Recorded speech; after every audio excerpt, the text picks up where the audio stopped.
এক বেচারা গেছে ইমাম সাহেবের রোজার ভিতরে দাওয়াত দিতে, হুজুর আমার বাড়িতে ইফতার করবেন আজকে। ইমাম সাহেব আবার নামাজি রোজাদার ব্যক্তি না হইলে দাওয়াত খায় না। ইমাম সাহেবকে রোজার মাস আইছেন, আপনি দাওয়াত দিতেন, আপনি নামাজ পড়ছেন নি? কয় আমার জীবনে এক ওয়াক্ত নামাজ কাজা করছি এমন কোন রেকর্ড নেই। ইমাম সাহেবকে মাশাআল্লাহ মাশাআল্লাহ, ভালোই তো, পাক্কা নামাজি মনে হয়।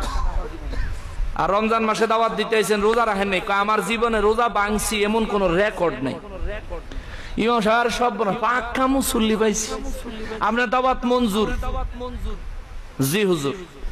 বেচারা মুরব্বী দাওয়াত দিয়ে গেছে গা। ইমাম সাহেব আসরের নামাজ পড়া তসবিহ পড়তে পড়তে গেছে মুরব্বীর বাড়ির দিকে।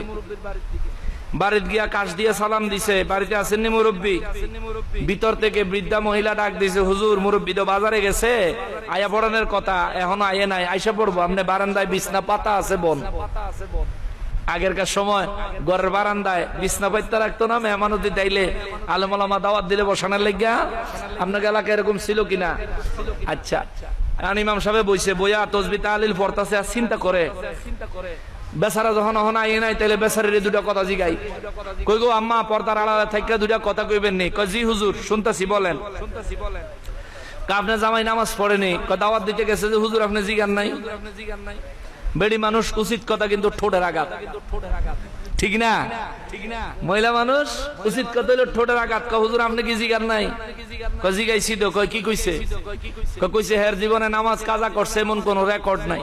কয় জি হুজুর ঠিকই কইছে, এতে জীবনে নামাজ পড়ই না, কাজা করবো কি?